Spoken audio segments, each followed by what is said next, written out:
I'm Michelle, I'm Chris. And I'm SP from the Starling Tribune. a podcast member of the Gonna Geek Network.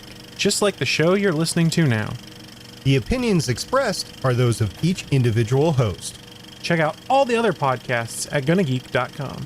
And get ready because geekiness begins in 3, 2. 1. This is the official gonnageek.com show. Here we're a bunch of geeks talking about geeky things. Each week we run down the latest news and happenings in the world of geek. These are your hosts for the show, Steven. But what if I'm in the mood for a T-Swift story? Chris. I've heard the X is going to give it to you. And SP. That's how we roll on Gonna Geek on Monday night. We get crazy! Gonna Geek Productions presents the official gonnageek.com show.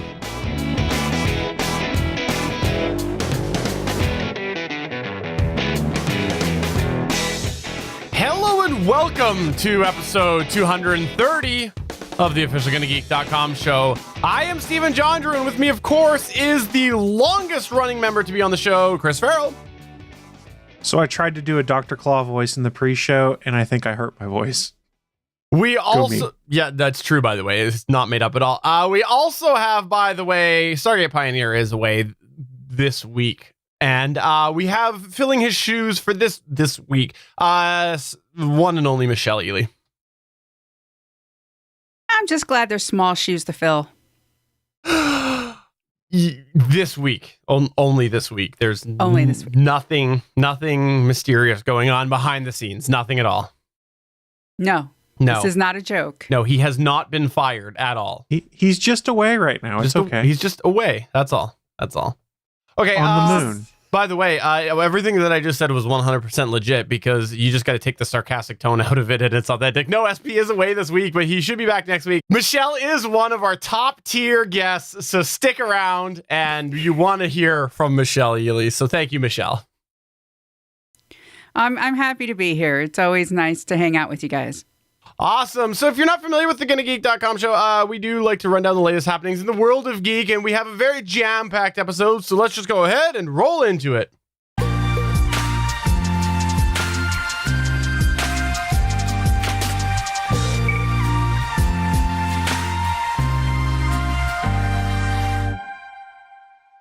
All right, this one here is interesting because it involves Microsoft and Google. One would think that the two of them don't get along at all whatsoever. And generally, that's true. Generally speaking, that is fairly true. However, in this case, Microsoft is desperate. And when desperation happens, they do weird things. That's right. Microsoft is apparently updating, wait for it, Skype on Android to help optimize it for lower tier, lower end, just less good Android phones. The idea of the updated version of Skype is that it will help it run a lot better and smoother on older versions of Android. This is going to help devices running on Android 4.0.3 to 5.1. Now, Chris, what version of Android are we on now? I think I'm on 8.1 right now. Yeah. For Oreo. So it's odd to me. That's why I wanted to bring it up here, because usually we don't talk a lot about updates like this, but that's the really odd part about this is how old generation of Androids they're trying to help. It's weird. They must have a specific use case in mind, something that is running this old version of Android that they know there will be a market for by making it run better. And I don't know what it is, but it definitely is. It is intriguing to see them focus on something so old. It's probably for the developing world, because remember, Google's been making a big play with Android One and all the different variants of Android to be able to make lighter weight, cheaper Android devices so that they can put them in places where people can't afford to pay $800 for a feature phone, but they can drop the equivalent of, say, $50 on a very old Android phone or an optimized Android phone to run these things. So maybe that's the play here, is get Skype into the hands of people who can't purchase cutting edge Android phones because of the cost. I don't know. See, I was wondering if it was something that was a smart device of some form that was running an old version. I don't know what that would be. but maybe something that's a smart device. No, I don't know, because what's on Google Home, is that a variant of Android, or is that custom stuff? I'm not sure, and that would be new, I wager. yeah, I'm not sure. In any case, I'm sure that the same excellent quality that you've come to love from Skype will be at full swing here on this version of Skype, because as we all know, Skype is 100% perfect 100% of the time. I'm sorry, what'd you say? You just artifacted out Oh, right sorry. There. Okay, sorry. Yeah. No, but Michelle, let me ask you this. Do you have any old Android devices kicking around? No, I do not. I have a lot of old iPhones. I have like 2 old iPhones that are useless now. I don't know. Maybe that's just something that they're going after. People are buying used older phones and such, and maybe they're trying to cash in on that and say, hey, they're still useful. But I want to ask you, because I know you said iOS, and I actually knew that ahead of time, but I wanted to ask you, if you have kicking around old Apple devices, would you possibly have a use case to use Skype on those old devices? Unless it's supposed to compete with FaceTime. And if you have a certain iDevice that has FaceTime, but you have an older one that doesn't, and then you can do it that way. Yeah, see, that's the problem I'm having here. I don't understand the use case on so old version, because if you look at the iOS equivalent, there's so few people who would dig that out to do that. So I don't know. I don't get it myself. Obviously, Microsoft has a grand plan. There's some reason they're pouring money into this, but I don't know. Maybe Skype's just bloaty. Maybe that's all it is. It's just bloaty. So maybe the plan isn't as much for the video communication aspect of it, but Skype's been trying to make a big effort to kind of redesign Skype to be a productivity tool similar to Slack and things like that. Maybe that's the play here, is optimize it so it's not necessarily for the voice and video features, but for the collaborative Slack-esque kind of features. I don't know. That could be. Yeah, that's a good point. I didn't think about that. Yeah, that's a good point. If they are trying to make it more of like a chatty type thing, they'd obviously want to make sure it's working on as big a spread as possible. So yeah. Well, and anyways, if you are running an old version of Android and you want to try to use Skype, be happy, because they're still supporting you, and hopefully it'll make your phone run a little bit smoother. Now, only if we could get Facebook Messenger to not crash every device. That would be nice. Just don't use it. That's pretty much what I do. Yeah, same here. All right, so moving on to our next news point. This one's exciting for me for a couple of reasons. Number one, and largely the main reason, is that last year Michelle Ely guested post Oscar run, and that was when we ended up with the hashtag award-winning Suicide Squad. Sorry, hashtag Academy Award-winning Suicide Squad. That was what spurred that last year, was Michelle guesting on this very show. So, of course, Michelle will be back this year to give you another Oscar update, and I'm just going to call it Oscar Watch 2018. I think we'll just have to make it an annual tradition or something. My pleasure. So I'm going to focus on our favorite genre, sci-fi, fantasy, and horror. First up, it's no big surprise that Logan did not win for Best Adapted Screenplay. Call Me By Your Name did, but just the fact that a comic book movie script was nominated was fantastic. One category that had all the geeky movies was visual effects. Guardians of the Galaxy Volume 2, Kong Skull Island, Star Wars The Last Jedi, War for the Planet of the Apes, and Blade Runner 2049, and Blade Runner won that, beating Star Wars. What? Whoa. Yeah. Oh, man. Somebody didn't pay a high enough bribe. Yeah. Star Wars The Last Jedi and The Shape of Water lost to Dunkirk in sound editing and sound mixing. Octavia Spencer, who was in Shape of Water, lost to Allison Janney, who was in I, Tonya for supporting actress.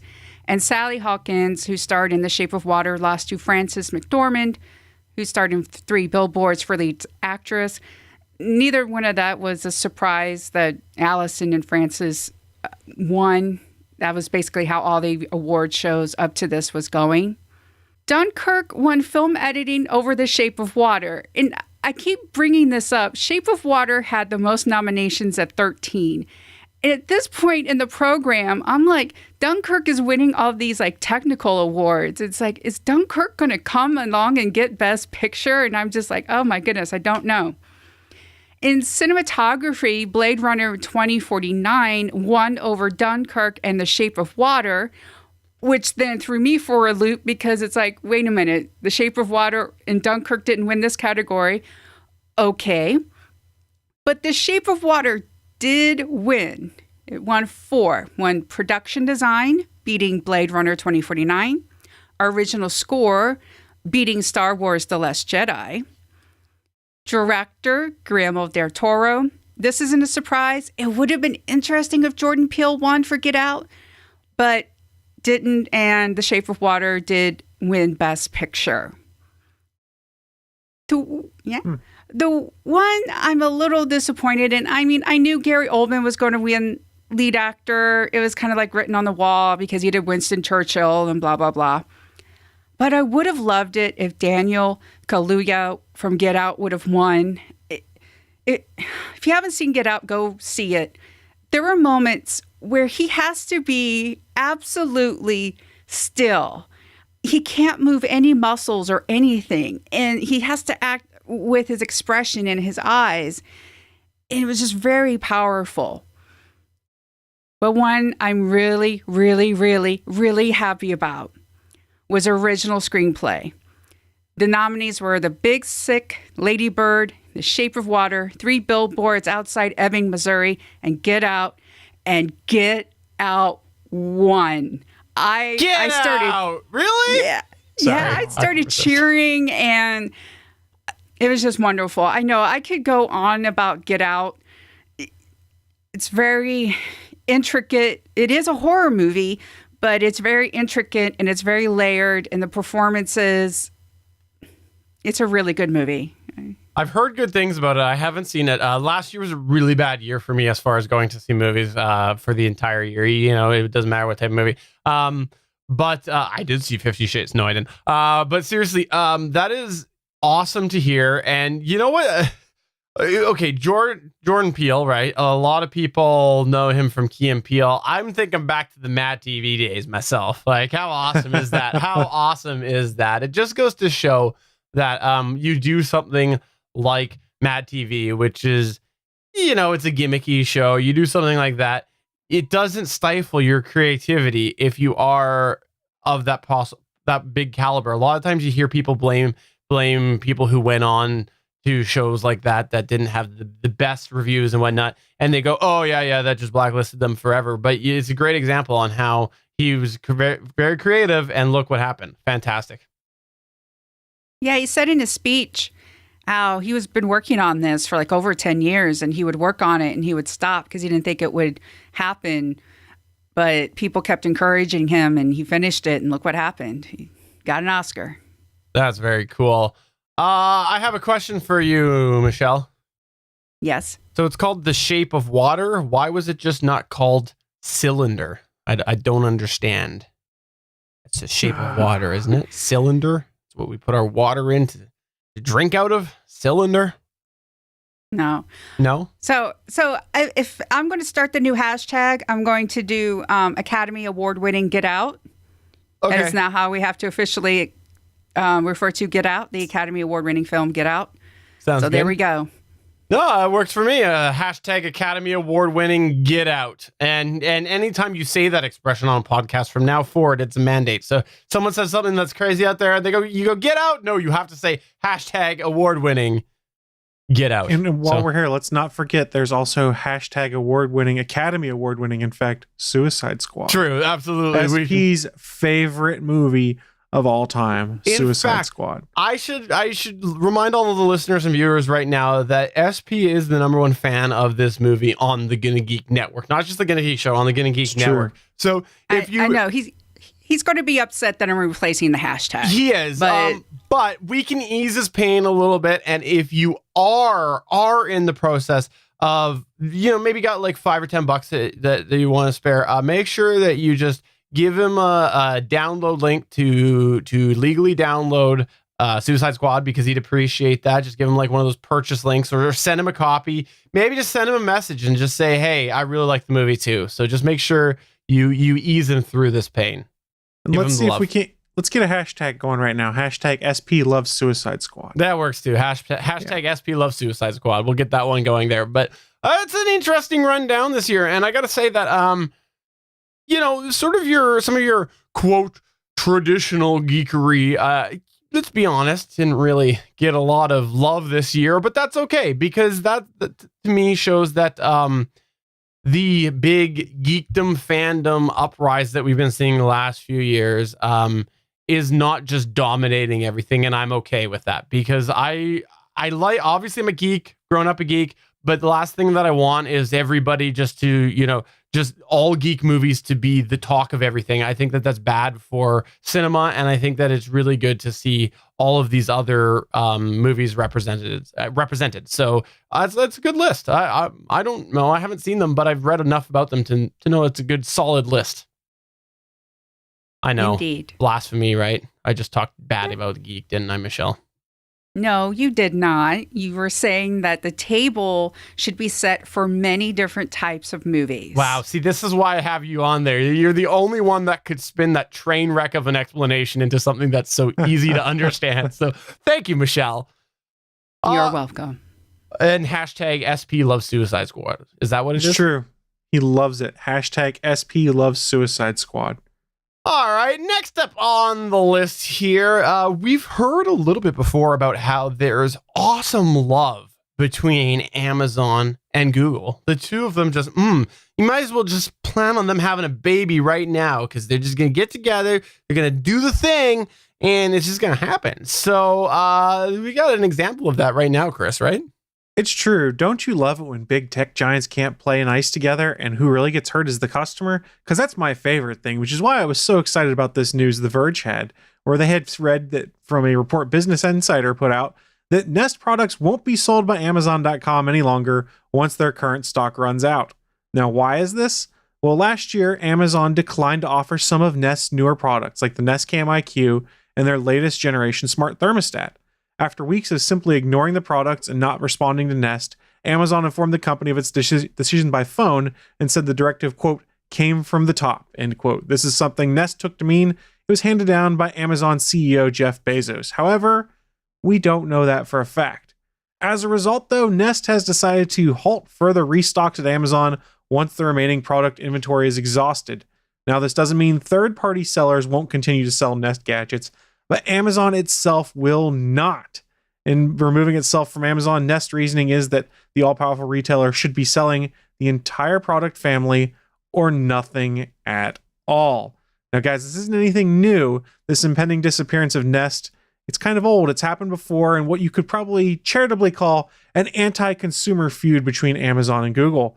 If we go back a little bit after Nest was acquired by Google/Alphabet, Amazon kind of did some moves there where they refused to sell some products such as Google Home, the Pixel smartphones and things like that. And then they weren't even selling the Chromecast at the time. Now, let's go back in time a little bit. In December, they did say they would start selling the Chromecast again. However, hasn't started yet. And if you want to get more complicated, Amazon launched a Prime Video app for Android. Still haven't added Chromecast support for that, which has kind of irked the folks over at Google. So this is a pretty ugly falling out. We've seen a lot of things going on. We talked about it before with the Echo Show, where Google removed YouTube from the Fire TV streaming products and the Echo Show, claiming it violated terms of service. So basically, these two tech giants keep fighting each other, making it so you can't use two products together, or you can't find certain products on Amazon that you want to get. And it's frustrating. I just want to use these things. And when two companies don't play together, it annoys me. I'm the customer. I'm getting screwed over here, especially if I had a Fire TV and lost things like YouTube. That would be super frustrating. No, I agree 100%. It's very frustrating, especially because Amazon, like, they have such the power right now of home delivery. It's the reality, at least in the US and Canada. And as a lazy consumer, I want to be able to get as much as I can from them. That's why I'm glad to pay my Prime membership. I say it all the time, especially at Christmas. If I'm going to go buy something and it's $2 or just a couple of bucks or a few bucks more on Amazon, I'll pay it, because I just don't want to have to go and go to the store and actually fight the crowds and everything. My time is worth a certain amount of money, and if it's just a hair more, I'll get it on Amazon. And this is very, very frustrating. And I think as consumers, sometimes we have to put our money where our mouth is. And so for me personally, things like this makes me say, I'm going to make a commitment here. And I'm not going to keep giving my money to Jeff Bezos. And I love Amazon too much myself. So instead, I'm just going to not give any money to Blue Origin. So none of my money will go to Blue Origin.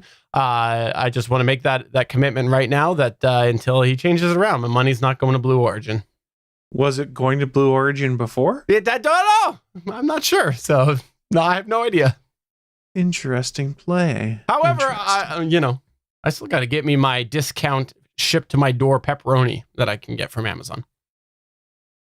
I don't like it when mom and dad fight. What it feels like. It totally does. That's a great way to say it. It's ridiculous that they continue to do this. Like, I understand there's some form of disagreement, but yeah, they're fighting. Mom and dad are fighting right now. And can we just get the divorce proceedings moved on so that everybody, there's equal share? Because the kids always get, equal custody, right? So I don't think this Nest fight is near as big a deal as some of the other stuff, but it continues to show the ugly trend. I still think the bigger deal was when they got in that face-off on Fire TV's and Echo shows where they basically yanked YouTube away because there was an argument, which was potentially true and people dug into it, that Amazon was not using the YouTube API correctly. So they haven't gotten on the same page on that. And correct me if I'm wrong, I don't think the Echo show has actual YouTube integration back into it yet. I think there's a workaround using a browser. So it's like the Cold War just continues. They're cranky over that. So here's another thumb in the eye to say, okay, we don't want to do business with you on this because you're not playing nice. And remember, Amazon did this same move with Apple at one point in time too, and where they weren't selling Apple TVs on there. You couldn't buy Amazon videos through iTunes. I think there was a Prime Video app, but I can't remember for a fact on that because I don't live in the tvOS ecosystem. But these giants are fighting each other, and it's leaving us in between. And it's got someone like me who, when they're looking for streaming devices, go, well, Fire TV is great, except it's missing YouTube. Or if it does have YouTube, you get yanked away at the last second. A Chromecast, well, I can't cast any of my Amazon videos. So I guess the simplest thing is just buy a Roku. Yeah, I want to say this though. You mentioned the Apple TV and the Prime app. That Prime app only came to Apple TV in the last, I think, year. And I have to say that I want to know what happened. Was there a deal made between Apple and Amazon, or was it just Amazon finally realized, okay, we got to penetrate that Apple TV market because a lot of people have it, and it was to their benefit? Because if there was a deal that was made between the two, I find that very interesting because we never heard about the deal. There's always leaks and stuff. And, is that something that Google just needs to start coughing up some money?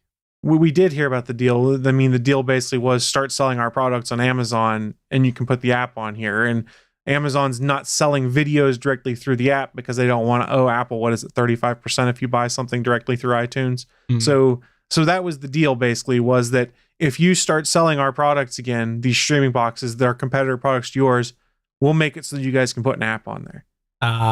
That's how they played nice. So this is never going to end with them and Google. Okay, makes sense. I think everyone is going to fight like this, and that's why it's interesting to see Roku sitting on the side that's like, hey guys, we got a little bit of everything. Our interface is dated and doesn't look the best, but you can get every single one of those apps that you want on here. Plus, of course, you can get the Chris Farrell app. All it is 100% Chris Farrell all the time. It's a special Roku app.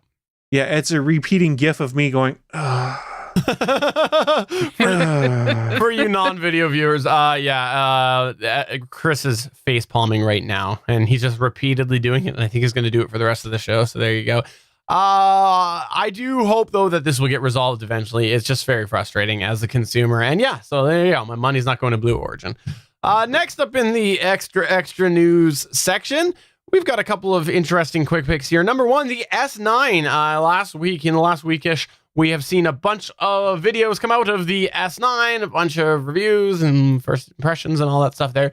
And the S9, we talked about it, I think it was 2 weeks ago on the show, that the initial leak that came out was that the S9 was moving the camera from the location we saw on the S8. If you weren't familiar with it, on the S8, the camera was located right beside, sorry, not the camera, the fingerprint reader was located right beside the camera, and thus it was a bit of a problem because as you would try to get it, you would essentially end up putting your fingerprint all over your camera. So the rumor was that the fingerprint reader was being moved and going down lower.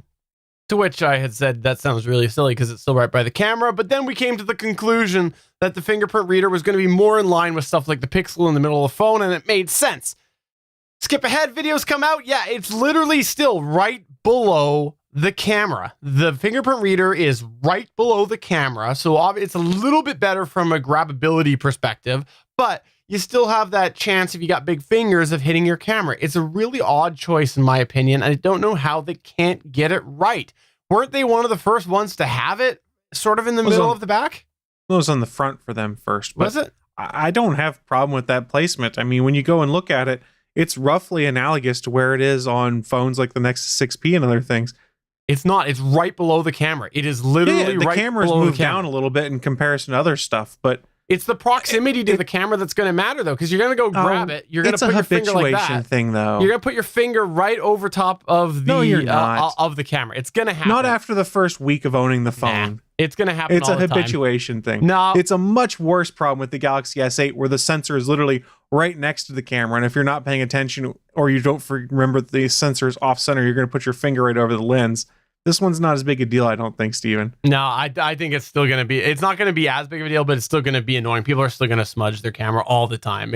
You can't put something that you're putting your finger on right next to a camera. It's ridiculous placement. You're going to get goo on it. So Google it. Listener, let us know what's your thoughts. Do you think I'm out to lunch here? Do you think that it is still a poor placement? Please get in touch with us through any of the ways we'd like to know. You can reach us at 567-343-4335. That's 567-343-4335. If you want to leave us a voicemail, you can always tweet us at Gonna Geek or head on over to facebook.com/Gonna Geek.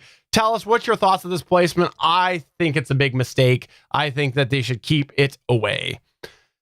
Next up in the extra, we have a interesting change with Google. Google's rolled out some changes to their Apple app, and now they are saying that the app, it's the Google app itself, will essentially be integrated into the iMessage app store. If you're not familiar with iOS, there's an app drawer within iMessage that allows some good integration and whatnot, and Google did announce that its app for iOS is introducing several new changes. And for starters, the Google app for iOS now supports an iMessage extension that lets users search for and share things like videos, businesses, and more when messaging others.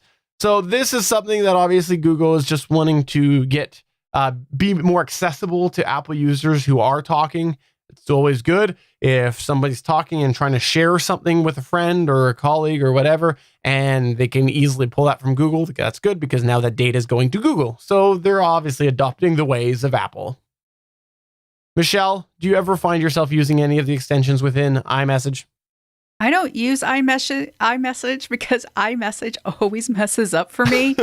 It just hasn't really worked. And even though there's update after update, the first thing I go in is I make sure iMessage is turned off because it's just a habit. Yeah, that's probably good for if you ever want to leave Apple, because even though they did the whole easily removable piece, it seems like at least twice a year somebody on my Facebook feed still has troubles leaving iMessage and getting it to deregister with all of their friends. I see several people who have that happen. I think Will on the network actually just had that happen a couple months ago, and it's like, come on, they've made a portal to go in and put your number and deregister, and still phones aren't getting that. So it's probably good that you're turning off iMessage for future proofing. So good job. And besides, I don't like Apple. I mean, I love Apple. Apple is awesome.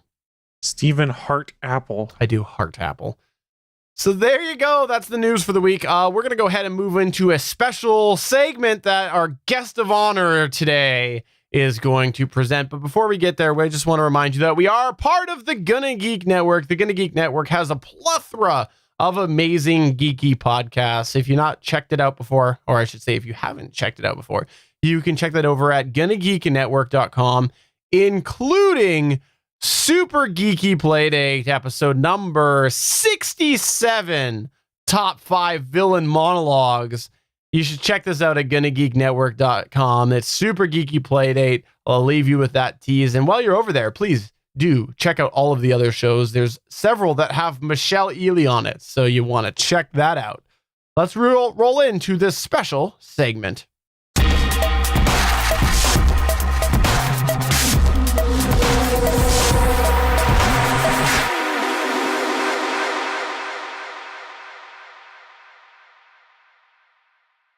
All right, let me just set this up here. If you're not familiar with the routine workings of the GonnaGeek.com show, each week we like to have one of the hosts on the show take the lead on our sort of last segment of the episode, and it varies from week to week on what we're doing. And we realized last week that we did not ever have Michelle Ely do a segment in any of the times that she's been on here. And Michelle is a wonderful person, and so we asked Michelle, would you like to do a segment? And Michelle pitched this awesome idea that I thought was really, really good for the show, especially as people are starting to get the, the tax returns in, maybe looking to buy a couple of things, maybe something fun. And so what exactly do you have today, Michelle? Well, I have video game news about the big three, PlayStation, Xbox, and Nintendo. I'm going to start with Sony and PlayStation. A little bad news. I actually was triggered by this news. I got an email that said, starting in 2019, your PlayStation Plus slate will only have 2 games. And I was like, this has to be fake. But no, it's not. Starting March 8th, 2019, Sony will no longer include PS3 or Vita games in their lineup of free games. Starting after that, you'll get 2 free games a month with your PlayStation Plus membership. At this time, Sony stated that that's the only big change that's going to happen. And this, I guess, is signaling the death of PS3 and Vita. Of course, one could argue if the Vita was ever alive. But I'm just glad I got it as a Christmas gift so I could play Persona 4. But that was, yeah. But no, I mean, there comes a time in the console's life where, when PS3 came out, eventually PS2 games stopped being made, and it's going to happen, and it's happening soon. Which was super annoying because I just bought a bunch of Guitar Hero games. So how annoying was that? I had so many Guitar Heroes for PlayStation 2. So many. Okay, so let me ask you this, Michelle, with the Vita. So you had a Vita? I didn't know that. I do have a Vita. Okay. A highlight of Vita, low light of Vita. Highlight of Vita, you could play Persona 4 Golden. Okay, fair. Low light of Vita? You could play it. There wasn't much else. Gravity Rush was fun. Tearaway was okay. There just wasn't a lot of great Vita game only. I know they did that Assassin's Creed Liberation, but it just never really caught on. Mm. All right. Well, I thought I would ask because, you're the only one that I've ever known that had a Vita. So go ahead and continue. Well, when it comes to PS4, we're going to have some good exclusives coming out. Now, this is not a full list. Coming out this year just for the PS4 is the MLB, The Show 18. That's March 27th. Yakuza 6, The Song of Life, April 17th. God of War, April 20th. Detroit Become Human. It is not Becoming Human, as I thought. It's Detroit Become Human. This is the new game from David Cage, who did Heavy Rain, Sean, and Beyond Two Souls. That's coming out May 25th. And, of course, Spider-Man. Ooh, and what's interesting is that they have a good slate of VR games. Blood and Truth, Golem, Star Child, Bravo Team, Moss, which is out now, and I've heard it's very cute. And The Inpatient, which is a prequel to 2015's Until Dawn. I loved Until Dawn. I don't have VR, so I'm a little upset that I can't play The Inpatient. It takes place 60 years before the events of Until Dawn. That's a pretty good list, though. That's one of the strong suits of PlayStation 4. And when it came out, it was cheaper than the Xbox One, and it had Uncharted, and you have all the God of Wars, and Zero, Horizon Dawn, Bloodborne, Persona 5. It has such a great slate of exclusives, and then plus all the other awesome games that are coming out that on platforms. It's made PlayStation 4 very popular. Why is Spider-Man an exclusive to Sony? Because they made the deal. That's really what it came down to. Is it really? Yeah. Or is it It's how this video game stuff works. You find weird deals like that and all sorts of timed exclusive stuff, which is annoying. Destiny was terrible about that on the Xbox 360 and PlayStation 3.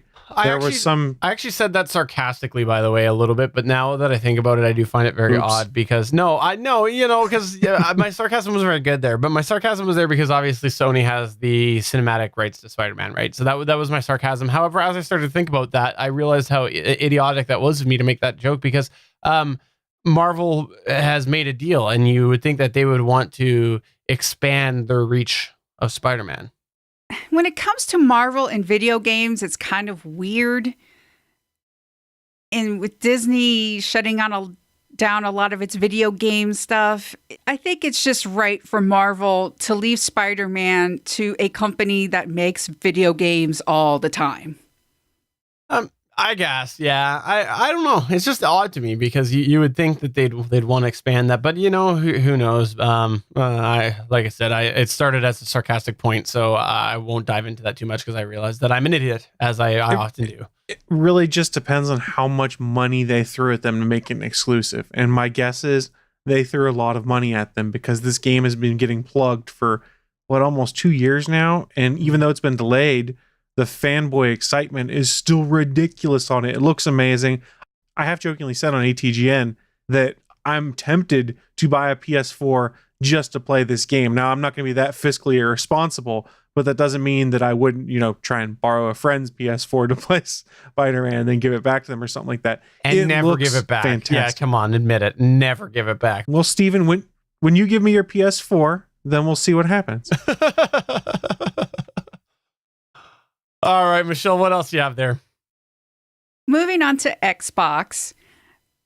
Dragon's Dogma Xbox 360 servers are going down. So again, older generation things starting to, fade away. On March 31st at 4 a.m. Eastern Time, Dragon Dogma on the 360 will have its network features shut off. After that point, it'll continue to be playable offline. The servers will still be live on the PS3, PS4, Xbox One, and PC. But some good news for Xbox One owners. We got some 4 great new Xbox 360 games that are backwards compatible. These are The Witcher 2, Crackdown, Fable Anniversary, and Forza Horizon. I can recommend The Witcher 2 all day till the cows come home. It's an amazing game. I cannot recommend Fable Anniversary, though. Play Fable 2 and stop there. We appreciate that. So we'll just do that and then pretend the other doesn't exist at all. Xbox One does have some exclusives coming to it. Not a lot, though, unfortunately.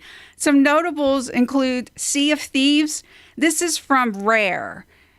And those of us are like, something is coming from Rare. We haven't had anything from Rare in a very long time. That's coming out March 20th. Crackdown 3. So you could play Crackdown, then you can play Crackdown 3. I have no idea how you can play Crackdown 2 besides going out and buying a copy. Main character, no. I mean, obviously you can download and such like that, but I don't know if it's backwards compatible or not. The main character of Crackdown 3 is voiced by Terry Crews, who is awesome. Done. There's my money right there. There you go. And then State of Decay 2, open world zombie survival. co-op with 3 others. This time, you can control anyone in your crew. That's how it's different from the first State of Decay. That's though a few exclusives that are probably name recognizable that we'll get some interest in it. But sorry, go ahead. Yeah, but there's again, that's one of the things about Xbox One. There's no like God of War or Uncharted when it comes to Xbox. It's Crackdown. Chris, you're a big Terry Crews fan, right? I'm interested in Crackdown 3 partly because of him. I mean, and honestly, I think we talked about on this show, Xbox Game Pass, since these are all Microsoft Studio games, instead of paying $60, if you're a subscriber to Game Pass, which is like $10 a month, $20 a month, I can't remember, you can play these games on day one now. So it'd be an interesting way if you're an Xbox gamer to pick these up and give them a try. And I will say Sea of Thieves, I did get to play some in the open beta. Now that the open beta is over, I can say, actually, I don't know if I can, so I'll just leave it at this. I enjoyed it a good deal. You can watch a lot of the gameplay footage that people had online. If you have a crew of people to work with, Sea of Thieves is going to be a great game. But if you're a person who likes to just go play a single player story, I'm not so sure how fun it's going to be, because it's designed to be an open world, collaborative world kind of thing. So they're interesting titles to me, and it might actually get me to try Xbox Game Pass, because it doesn't really make me go pay $60 for a brand new game. In other Xbox news, there was a spring update. There was a lot of things that came with it, improved video. And I guess now you can turn down your video game audio to play other audio through, I guess, an app or something while you're playing the game, whatever. But one of the things that interested me that is Mixer. So Mixer streamers on Xbox One will have the option of sharing their controller, minus the Xbox button, with a Mixer viewer who is watching through Mixer.com. A viewer can take control through the on-screen gamepad or by plugging a controller into their PC. Viewer and streamer can work together in the game, or the viewer can cause trouble. Lots of trouble. Lots of cursing and calling each other's mama's names. That's probably what's going to happen. But that's interesting. It's challenge mode. Why I find this interesting with this taking over the controller is the rise of interacting with each other while streaming. I am old enough to remember when Twitch came along. And I actually remember Justin TV and other things, and how this has taken off and how people are trying to improve on Twitch or make it something different. And this idea of like playing together, while being apart, I think it's interesting.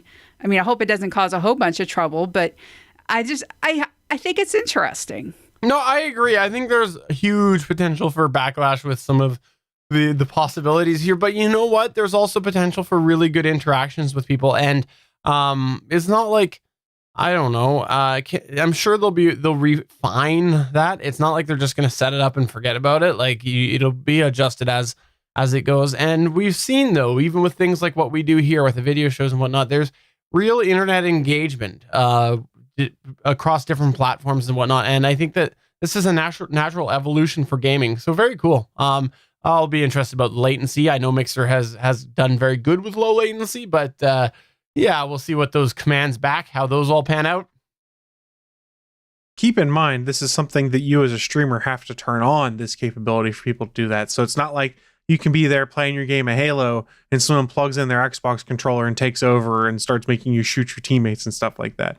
This is more of something you can say, hey guys, you want to play along with me? Or I'm going to get up and go take a bathroom break for 5 minutes. Hey, Steven, you're in my stream. Why don't you play for me? And toss the controls over to keep the stream active. So from that standpoint, I think it's kind of cool. It prevents a lot of those standby or pause screens where folks might be like, I really got to pee, guys. I'll be right back. Now they can just be like, toss it to this guy. I'll be back. Yeah, that's a good point, though. They don't have the control that SP has where he can just, take over our systems here and just do whatever he wants. It's just like, he can just switch and do whatever he wants. Oh my God, he's here right now. I know. Oh, geez. It's audio listener, SP hijacked my computer. But anyways, Michelle, I didn't actually hear about that. So that's a really cool feature. And thank you for sharing that. That's why I brought this to you. Trying to get me to spend money, aren't you? Well, I know Mixer is coming. There's more features in this update about how pausing is supposed to be better, and how when you transition from game to game when you're streaming, that is also supposed to be improved with this new update. So there seems to be a lot of support going on for Mixer with the Xbox One. So it's not something that's a fad that seems to be going to be abandoned quickly. There's effort and assets being put into this, new platform. I will say this, by the way, for those of you who are not familiar with Mixer, it's a streaming service. For those of you who have seen things like Twitch and you're worried that Mixer might have some of the same troll-like activity, rest assured that they do. They absolutely do have the same troll-like activity as Twitch. So there you go. But I will give them credit. There's been some trolls last time I was streaming stuff. They're pretty quick to respond when you report someone. Like within minutes, I've gotten responses from them when I reported someone for troll-like behavior or spewing anti-Semitic comments in my chat room or something like that. That's good. I didn't know that. I haven't tried that yet, but no, that's great. Awesome. All right, so let me ask this. I am pretty much the biggest Nintendo fanboy, and by that I mean I don't have a current Nintendo system. But tell me, what's in the world of Nintendo, Michelle? Well, Switch has turned 1 year old, so our little baby is growing up. One of the problems, though, is the Switch is apparently resetting play times. This only appears to affect the play times listed in your user profile. The save data for the titles in question remains unchanged, but you can no longer accurately see how many hours you've sunk into any games you first started playing on launch day. So if you got the Switch on day one and you started playing those launch titles, now 1 year later, you can't really see how many hours. Nintendo has said that the play activity is still being recorded accurately in the background, despite not displaying correctly for certain titles that were first played a year ago. Nintendo has announced that it will deploy an update soon to resolve the issue. So it's not like all of your time has disappeared. It's there. It's just somewhere in the background. And hopefully Nintendo will make sure to restore that properly. Yeah, that'd be good. Yeah, no, because people are like, I put like 500 hours into Zelda and then they fired up their Switch and it's like 0. And they're like, what? While that's annoying, I think the bigger thing I'd rather see them focus on when it comes to their software is, I don't know, cloud saves, so that if my console needs replaced, I don't lose my Zelda save game that has 500 hours in it. I can't believe they still don't have that. That's ridiculous. You can't even put a save game on an SD card. It's limited to being on the internal storage. So if your console gets bricked and you send it in, they might be able to move your save game over. But this is how they combat piracy, supposedly, and cheating in games. And I was like, this is dumb. Every other game service out there, Steam, Xbox, PlayStation, they all have cloud services where if I log into my friend's Xbox, it just pulls my save game down from the cloud and I'm good to go. This is the biggest mistake for Nintendo. And yes, the hour thing is annoying and I'm glad they're going to fix it. But we're a year into the Switch and there's still no way for me to guarantee I have my save games. And I'm a Switch owner and I love it. And this really irks me. So it's happening after a year. So what we're going to conclude here is that clearly Nintendo didn't plan to be around for a year after the Switch. They were hoping that the Switch would die, kill the entire company. Nintendo still doesn't get online. All right. What else is going on with Nintendo? Nintendo Switch has sold very well. It has eclipsed the Wii U's lifetime hardware sales. So far, Nintendo has sold 14.86 million units of Nintendo Switch in its first fiscal year, according to the company's numbers. That beats the Wii U's lifetime, which was 4 years And in 4 years, the Wii U sold 13.56 million units. Wow. Wow. Yeah, a lot of people just didn't understand the Wii U. It's like, is it a companion to the Wii? Is it just a new gamepad? A lot of people just didn't understand that it was a completely new system, which is why I'm glad Nintendo came out and they called it a Switch. Completely different name. That made everybody go, oh, it is new. Oh, okay, I'll go buy it. It's like they named it because they were switching the name. Oh. Okay. I've been waiting a year to use that one, Chris, okay? Been waiting a year. You should have waited another year. Well, it's sold well, but not as good as Sony's PlayStation 4. As of December 3rd, 2017, the PlayStation 4 reached 70.6 million consoles sold. Though Microsoft no longer reports sales numbers for its Xbox One console, the best estimates put the Xbox One somewhere in the realm of 30 to 40 million units sold. From July 1st to December 3rd, 2017, Sony sold over 7 million PlayStation 4s. Nintendo sold 4.7 million Switch in its first 4 months. So PlayStation 4 is just dominating completely. I'm not super surprised, but I've heard such good things about the Switch. I'm not so I really thought they would be a lot higher. It seemed like a perfect product to get people of two different types of gaming involved. Well, they couldn't keep them on the shelves for so long. That was part of the problem. I mean, you're just now at a point where you can find one. Yeah, there was actually a point where more copies of Breath of the Wild had sold than available Switches were there. And I guess that's part of the problem. People were just waiting for the Switch to become a lot more available. Some might be waiting for another Zelda game or another game to make them buy it because maybe they're not Mario fans, or maybe they're Mario fans but not Zelda, and they're just, waiting for that one particular game. But I'm sure it's still going to sell this year because they do have a good set of games coming up this year that are exclusive to Nintendo. First, Labo, which the first 2 kits is coming in April. I still really don't know how to explain Labo to people, but it's the little cardboard kits where kids can play and build interactive stuff. Hey, it's Nintendo. It's weird. Nintendo has to do something weird at least once a year. It can't do multiplayer. It can't do cloud saves, but it can give us cardboard things to play with.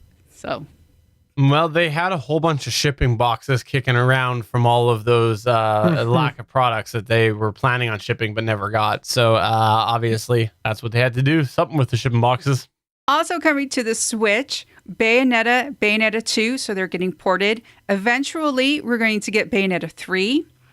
We're getting Kirby Star Allies, Runner 3, Donkey Kong Tropical Freeze, Hyrule Warriors Definitive Edition, No More Heroes Travis Strikes Again, which is the third in the series, from Suda51, a standalone Yoshi adventure, and Fire Emblem.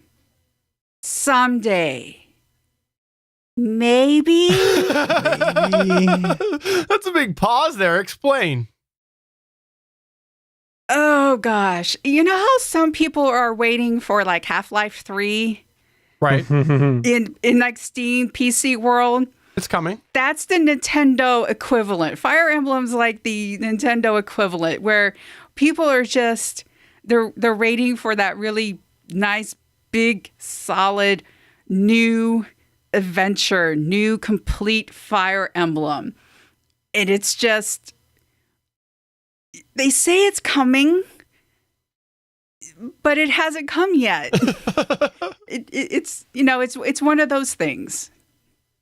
Yeah, I'm not surprised that this is the case. I was joking. I actually heard about this travesty, and I don't understand why people allow them to care about these games that are just never coming. What are they called? Vaporware? Isn't that what it's called? Like, let's just not give them any more credit. If they want to come out with a game, then we'll care at that point. Otherwise, let's stop pretending like it's actually coming. So, for shame, Fire Emblem, for shame. Touching on those Switch games, though, there is a demo out for Kirby right now. It dropped yesterday because that game comes out this week. So if you have a Switch and want to try it out, there's 2 levels on the demo for you to try out. And I was on the fence on Kirby and kind of trending towards no. Now I'm trending a little towards yes. I have to make up my mind before Thursday evening, basically, to figure out whether I want to pick up this game. And also Metroid coming soon, which has me super stoked. You know, the only Nintendo that I've got that is technically modern technology is the SNES Classic and the NES Classic, and those suit me quite well. I was just playing it on the weekend, playing some Super Mario World. Fantastic. Took me back. Loved it. Good times. So, Chris, you own an Xbox One and a Nintendo Switch, correct? That is correct. Which one are you enjoying more? It kind of varies depending on what I feel like playing. I love the fact I can pick up my Switch for a couple minutes and just play around in the living room while something else is on. I'm a huge fan of one of the games you can get in their eShop called Golf Story. It's like a golf RPG. It feels like Mario Golf almost with RPG elements.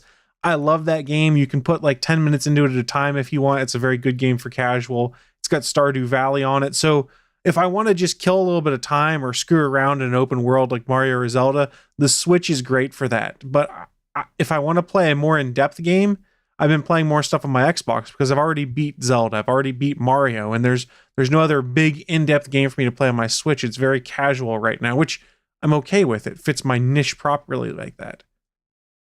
And Michelle, what do you have? I have a PlayStation 4. I bought it again. It was a lower price than the Xbox One. It had a lot more interesting exclusives. I got the Uncharted bundle. Again, Persona 5, Bloodborne, that's actually a PlayStation Plus game, which I get to download that pretty soon. And near Zero Horizon Dawn, there's just a lot more interesting exclusives that are coming to the PlayStation 4. And I had a choice. I have a 360, and it was just one of those things where it's like, the games interest me more on the PlayStation 4. That's the direction I went, and I don't regret it. I enjoyed it a lot. Like I said, I don't actually have a modern console, but I have considered it a couple times over the last couple of years. And my weird thing was I was a solid PC gamer. That's how I liked it. Then when we did do console gaming, I went through the Sony path, right? I started with the Sony PlayStation, then the PlayStation 2, then the 3. And when I went away from console gaming for a while and came back just, a year or two before this new generation came out, I could not really appreciate playing on a console. And then I got an Xbox 360 and the controller. I just love the controller layout so much better with Microsoft. Now, I never really have gotten back into being like a quote console gamer or anything like that, but if I was to get one, I really enjoyed that Microsoft layout just a little bit better. Quite a bit better than the Sony layout. So I think I would struggle. With that, even though I went through the Sony path originally. So part of why I went with the Xbox, originally I went with an Xbox One. I eventually upgraded, and with the Xbox One X is 4K Blu-rays because I wanted that for my home theater, and that was a relatively affordable 4K Blu-ray player, and I wanted to be able to play games in 4K. So that's why I made that leap there. And I'll be honest, does some pretty 4K movies on it, and it's Dolby Atmos capable and things like that. So from a home theater standpoint, the Xbox One S and X kind of crushed the PlayStation 4. So if you're looking for home theater aspects, that's one thing to consider.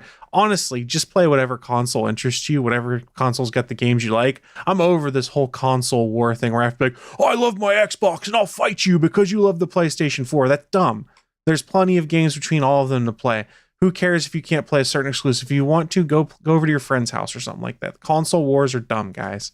Yeah, you're growing up, Chris, and you don't like console wars. You don't like phone wars. What type of wars do you like? You're pathetic. Geek wars. Okay, because I win them. Fair point.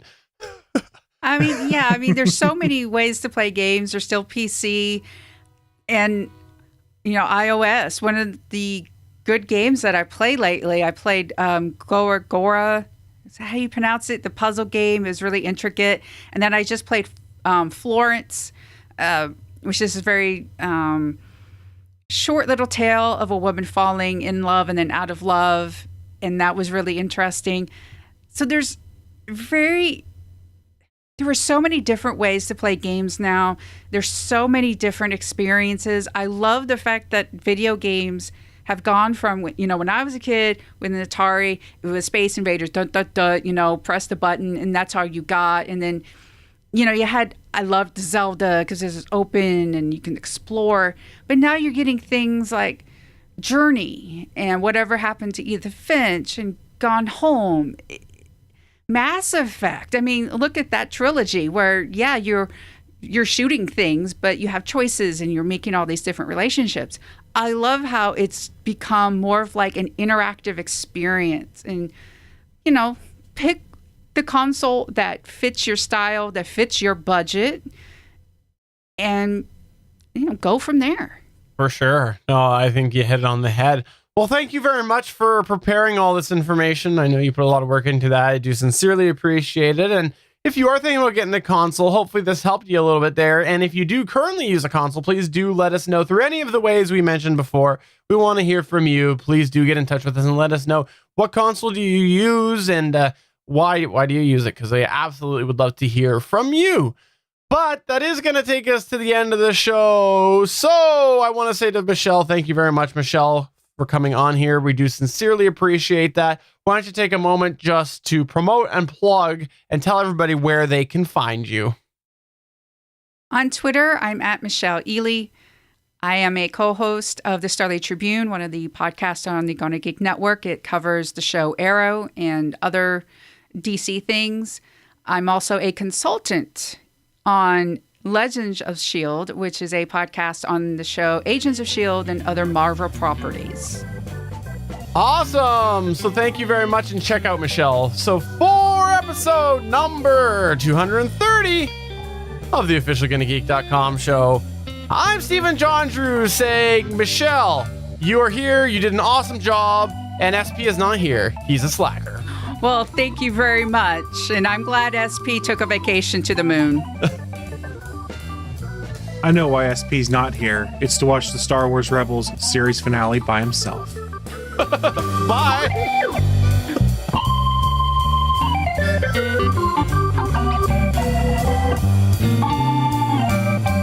Thanks for checking out another episode of the official GonnaGeek.com show. If you like the show, please give us a 5-star review in Apple Podcasts or a thumbs up on YouTube. You can always join us for our live recording sessions, which stream Mondays at 8:45 p.m. Eastern at www.geeks.live. And remember, you can find our full back catalog at GonnaGeek.com/show. If you're itching for more geeky content, check out other shows on GonnaGeekNetwork.com. Voice work was by Emily Prokop of the Story Behind podcast. That's it for this episode. We hope to see you back again next week.